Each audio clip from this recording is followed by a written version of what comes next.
आज के इस वीडियो में हम लोग क्लास 10th जीव विज्ञान के 7वें चैप्टर यानी कि आनुवंशिकता तथा जैव विकास का जितना भी वीवीआई चाहे वो सब्जेक्टिव क्वेश्चन हो या ऑब्जेक्टिव क्वेश्चन हो, सारा का सारा देखने वाले हैं।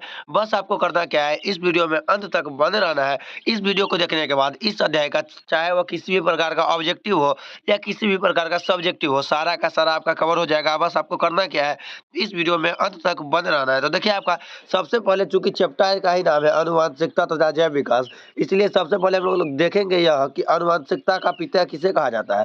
तो आनुवंशिकता का पिता जो कहा जाता है वह कहा जाता है मेंडल को। किसे कहा जाता है? मेंडल को कहा जाता है। इसके बाद देखिए, मेंडल के बारे में कुछ दिया हुआ है, उसके जीवन के बारे में उसको हम लोग देख लेते हैं। तो देखिए क्या दिया हुआ है।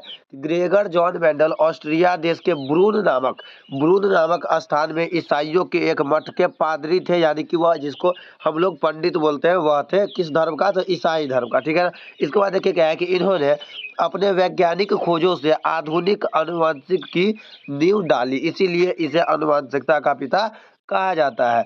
मटर के पौधे पर किए गए अपने प्रयोग के निष्कर्षों को उन्होंने 1866 ईस्वी में annual proceeding of the natural history of Brunn में प्रकाशित किया, परंतु वैज्ञानिक जगत में 34 वर्षों तक इस पर ध्यान नहीं दिया गया। लेकिन जब मेंडल की मृत्यु हो गई, उसके बाद लगभग 1900 ईस्वी में जो है इनके प्रयोगों के निष्कर्ष पर वैज्ञानिकों द्वारा मान्यता दी गई, यानी कि इसके मृत्यु के बाद जो है इसका जो रिसर्च चला था उसमें मान्यता दिया गया था। तो आप लोग सबसे पहले बताइए कि आप लोगों को समझ में आ गया मेंडल कौन था? तो मेंडल ऑस्ट्रिया देश के ब्रून नामक स्थान का रहने वाला था। उन्होंने वैज्ञानिक खोजों से आधुनिक आनुवंशिकी की नींव डाली, इसीलिए इसे आनुवंशिकता का पिता कहा जाता है। मटर के पौधे पर किए गए अपने प्रयोगों को उन्होंने, यहाँ से यह भी पूछ सकता है कि annual proceeding of the natural history of Brunn के मतलब कि इस पुस्तक के लेखक कौन है, यानी कि राइटर कौन है? तो इसका राइटर कौन हो जाएगा? तो मेंडल हो जाएगा। ठीक है ना। 1866 ईस्वी में प्रकाशित किया था। ठीक है ना। इसके बाद देखिए, चैप्टर का नाम था आनुवंशिकता, इसीलिए सबसे पहले हम लोग देखेंगे कि आखिर आनुवंशिक गुण क्या है। तो आनुवंशिक गुण तो सभी लोग जानता है, वैसा गुण जो पीढ़ी दर पीढ़ी यानी कि एक पीढ़ी से दूसरे पीढ़ी में स्थानांतरित होता है, उसे ही आनुवंशिक गुण कहा जाता है। तो देखिए क्या है कि वैसा गुण जो बच्चों में उनके माता पिता से आता है, यानी कि माता पिता का गुण आप लोग देखते होंगे कि एक पीढ़ी से दूसरा पीढ़ी में जाता है। जैसे किसी के पिताजी का हाइट यदि बहुत बड़ा है, तो उसका जो बेटा होता है उसका भी हाइट बड़ा होता है, और उसका बेटा होता है उसका भी हाइट बहुत बड़ा होता है। ऐसे ही किसी का पिता अगर छोटा रहता है तो उसका पुत्र भी छोटा ही होता है। तो यह सभी हो गया माता पिता का गुण। ठीक है ना। वही है कि वैसा गुण जो बच्चों में उनके माता पिता से आता है उसे क्या कहा जाता है? तो आनुवंशिक गुण कहा जाता है। सिंपल सी परिभाषा है, आराम से आप लोगों को याद हो जाएगा। जैसे में क्या हो गया कि लंबाई, हाथ एवं पैर का आकार, आंख और रंग का आकार। इसके बाद देखिए क्या है कि आनुवंशिकता का सिद्धांत किसने दिया था? तो आनुवंशिकता का पिता है मेंडल, इसीलिए आनुवंशिकता का सिद्धांत भी कौन देगा? तो मेंडल देगा। तो यही कि आनुवंशिकता का सिद्धांत ग्रेगर जॉन मेंडल ने दिया था। इन्होंने इस सिद्धांत को देने के लिए 7 जोड़ी भिन्न भिन्न गुण वाले साधारण मटर के पौधे को चुना था।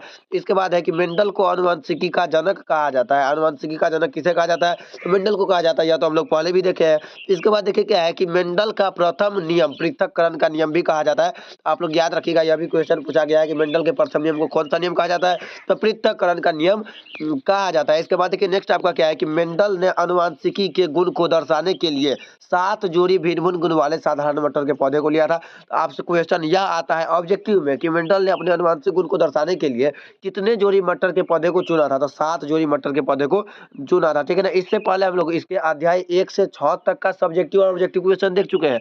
अगर आप लोग वह नहीं देखे हैं तो लिंक प्ले लिस्ट का ही डिस्क्रिप्शन में दिया हुआ है, आप लोग वहां से वह भी देख सकते हैं। और यह जो हम लोग वीडियो देख रहे हैं इसका पीडीएफ चाहिए तो इसका पीडीएफ भी आप लोगों को पिन कमेंट में या आप लोगों को डिस्क्रिप्शन में मिल जाएगा। नेक्स्ट देखिए आपका क्या है कि मेंडल ने शुद्ध लंबे पौधे को, देखिए यहाँ पे जब लंबा आ गया यानी कि बड़ा टी होगा, और जब दोनों छोटा आ जाएगा यानी कि बौना पौधा हो जाएगा, और एक बड़ा आएगा एक छोटा आएगा, तब तो आप जानते ही है कि कैसा पौधा हो जाएगा? तो मध्यम हो जाएगा, ना तो बड़ा ना तो छोटा। देखिए ना, टी है आपका बड़ा और छोटा टी है आपका छोटा, और जब एक बड़ा टी आएगा और एक छोटा टी, यानी कि नहीं बड़ा है नहीं छोटा है, यानी कि कैसा है? तो मध्यम साइज का है। इसके बाद देखिए नेक्स्ट आपका क्या है कि गैमट शुद्धता का सिद्धांत किसने दिया था? यह भी मेंडल ने दिया था। इसके बाद है कि डार्विनवाद का सिद्धांत किसने दिया था? तो डार्विन ने दिया था। इसके बाद है कि दी ओरिजिन ऑफ स्पीसीज नामक पुस्तक किसने लिखी थी? तो डार्विन ने लिखी थी। आप लोग को ऐसे देखना है। नेक्स्ट देखिए आपका क्या है कि फिलोसॉफिक जूलॉजिक नामक पुस्तक के लेखक कौन है, तो लैमार्क है। इसके बाद है दी माइक्रोग्राफिया, तो या तो आप लोग 9th में ही पढ़े हैं कि इसके लेखक कौन है, तो रॉबर्ट हुक है। इसके बाद देखिए क्या है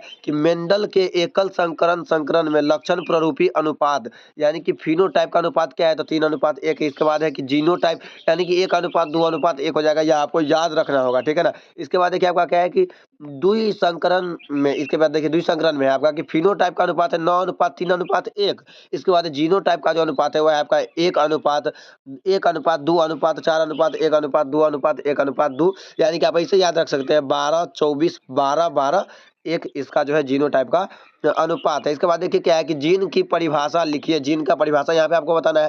तो जीन जो है वह क्या है, तो वह आनुवंशिकता का अंतिम इकाई है। क्या है, अंतिम इकाई है। क्या देखिए कि है कि जीन आनुवंशिकी की वह अंतिम इकाई है जो पैतृक गुणों को स्थानांतरण में मदद करता है। यानी कि पैतृक गुण होता है, जो पिता वाला जो गुण होता है उसके एक पीढ़ी से दूसरी पीढ़ी में स्थानांतरण का काम कौन करता है, तो जीन करता है। और जीन आनुवंशिकता की अंतिम इकाई है, ठीक है ना। अभी आपसे क्वेश्चन पूछ सकता है। इसके बाद है कि यह गुणसूत्र के विभिन्न स्थान पर स्थित डीएनए खंड है। इसके बाद देखिए क्या है कि लैमार्कवाद या उपार्जित लक्षणों का वंशागति सिद्धांत। देखिए क्या है कि फ्रांसीसी प्राकृतिक वैज्ञानिक लैमार्क ने सबसे पहले 1809 में जैव विकास के अपने विचारों को अपनी पुस्तक फिलोसॉफिक जूलॉजिक में प्रकाशित किया था, जो कि हम पहले ही देख चुके हैं। इसे लैमार्कवाद या उपार्जित लक्षणों या वंशागति सिद्धांत कहते हैं। इसके अनुसार जीवों के जिन अंगों का ज्यादा या कम उपयोग रह गया है उन अंगों में अपने आप ही परिवर्तन होने लगता है। तो मूल रूप से जो यहाँ पे जो है वह लैमार्क यह कहना चाह रहे हैं कि जीवों में जो है जिस अंग का कोई काम नहीं होता है उस अंग में अपने आप ही यानी कि अपने आप ही परिवर्तन देखने को मिलता है। जैसे मैं आप पहले के जमाने में देखते होइएगा, हम लोग क्या सुने हैं कि पहले हम लोग बंदर थे, उसके बाद धीरे धीरे जो विभिन्नता आया है, परिवर्तन आया है, उससे हम लोग मनुष्य में कन्वर्ट होते गए हैं।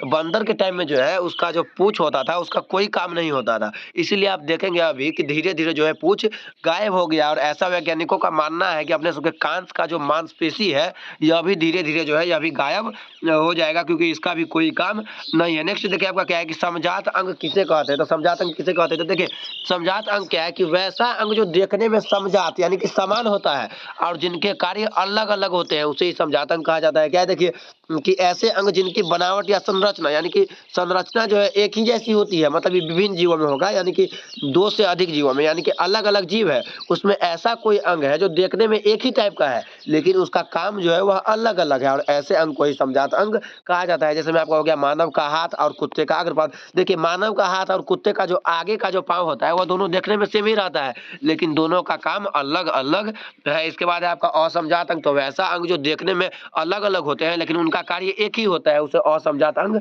कहा जाता है। जैसे में हो गया पक्षी और तितली के पंख। पक्षी और तितली के अंग जो है वो अलग अलग दिखने में होते हैं लेकिन दोनों का कार्य एक ही होता है, उसको उड़ने में सहायता करना है। इसके बाद देखिए नेक्स्ट आपका क्या है कि समजात अंग और असमजात अंग यानी कि समवृत्ति अंग में क्या अंतर है, उसका अंतर आप लोगों को खुद से लिखना है क्योंकि इतना हम बता चुके हैं। तो सबसे पहले आप दोनों का परिभाषा लिख दीजिएगा और दोनों का उदाहरण दो, तो ऐसे ही आपका हो जाता है। नेक्स्ट देखिए आपका क्या है अवशेषीय अंग। अवशेषीय अंग वह है जिन अंगों का हमारे शरीर में अब कोई भी कार्य नहीं रह गया है। तो देखिए क्या है कि प्राणियों के शरीर में पाए जाने वाले ऐसे अंग जिनकी वर्तमान समय में कोई उपयोगिता नहीं रह गई है, ऐसे अंगों को ही अवशेषीय अंग कहते हैं। जैसे हो गया मानव में आपका कर्ण पल्लव की पेशियां यानी कि मानव में जो है कान की पेशियां हो गया। इसके बाद आपका अपेंडिक्स था, यह भी क्वेश्चन पूछा गया है कि निम्न में से कौन सा अवशेषी अंग है, तो उसका आंसर हो जाएगा अपेंडिक्स। इसके बाद देखिए आपका क्या है कि रेडियो कार्बन यानी कि इसे C14 विधि भी कहा जाता है। काल निर्धारण से आप क्या समझते हैं, यानी कि पुरानी से पुरानी वस्तु जब खुदाई के दौरान मिलती है तो उसका जो टाइम पीरियड निकाला जाता है वही प्रक्रिया को कहा जाता है रेडियो कार्बन काल निर्धारण। तो देखिए क्या है यह जीवाश्म की आयु ज्ञात करने की एक वैज्ञानिक पद्धति है। इस विधि के द्वारा पुरानी से पुरानी वस्तुओं की आयु ज्ञात की जा सकती है। तो यह था आपका इसका परिभाषा। इसके बाद देखिए आपका क्या है कि जैव विकास से आप क्या समझते हैं, तो देखिए क्या है कि जैव विकास जीवों में अत्यंत धीमी गति से होने वाला एक क्रमिक और निरंतर परिवर्तन, यानी कि जैव विकास जो है यह धीरे धीरे जीवों में होने वाला एक परिवर्तन है। जैव विकास के कारण पुरातन काल के सरल जीव जंतु पेड़ पौधे वर्तमान समय में जटिल रूप प्राप्त कर चुके हैं। इसके बाद देखिए क्या है कि जैव विकास से संबंधित प्रमुख 3 वैज्ञानिकों के नाम लिखिए। क्या हो जाएगा, सबसे पहला नामों और उनके सिद्धांत लिखना है। तो देखिए क्या है कि कैरोलस लिनियस यह क्या कहे थे, यह कहे थे कि सभी जीव वर्ग पहले से ही उपस्थित जीव वर्ग से उत्पन्न होते हैं। लैमार्क कहे थे कि सभी जीवों पर वातावरण का सीधा प्रभाव पड़ता है, उनके अंगों के उपयोग अनुपयोग के आधार पर उनका लोप या विकास होता है तथा उपार्जित अंग अगली पीढ़ी में श्रेष्ठता प्राप्त करती जाती है। इसके बाद गए थे डार्विन बोले थे कि जीवों में संतान उत्पत्ति की प्रचुर क्षमता होती है, वे जीवन संघर्ष करते हैं और योग्यतम की उत्तरजीविका, प्राकृतिक वर्ण और नई जातियों की उत्पत्ति, आनुवंशिकता और विभिन्नताएं उनके जीवन से संबंधित रहता है। इसके बाद देखिए क्या है कि मेंडल ने मटर के पौधे को क्यों चुना था। इसका बहुत सारा कारण दिए हुए हैं, आपको इनमें से कोई भी इसका 2-3 कारण जो है वह याद कर लेना है। क्या है कि मटर के शुद्ध किस्म का मौजूद होना है। इसके बाद है मटर के पौधे के विभेदी गुणों की मौजूदगी। इसके बाद है मटर के पुष्प प्रायः ढका रहता है तथा स्वपरागण करता है, अभी इसका कारण है। इसके बाद है कि पौधे वार्षिक तथा आसानी से लगाया जा सकता है। इसके बाद है कि इसका जीवन काल जो है वह कम होता है। तो यह था आप लोगों का आनुवंशिकता तथा जैव विकास का 7वां चैप्टर का जितना भी वीवीआई सब्जेक्टिव और ऑब्जेक्टिव था। तो आप लोग कमेंट करके बताइए कि आप लोगों को यह वीडियो कैसा लगा है। अगर वीडियो अच्छा लगा है तो वीडियो को लाइक करके चैनल को सब्सक्राइब भी कर लीजिएगा और इस वीडियो को अपने दोस्तों में शेयर अवश्य ही कर दीजिएगा। और अंत में आपको यही कहना चाहेंगे, अगर आप इसके पहले अध्याय से 6ठे अध्याय का सब्जेक्टिव और ऑब्जेक्टिव का वीडियो नहीं देखे तो उसका भी लिंक वन शॉट नहीं गन शॉट का लिंक डिस्क्रिप्शन में दिया हुआ है, आप लोग वहां से जाके वह भी वीडियो देख लीजिएगा। फिलहाल आज के लिए इतना ही, मिलेंगे फिर से किसी नेक्स्ट और नई वीडियो में, तब तक के लिए जय हिंद, जय भारत, जय बिहार।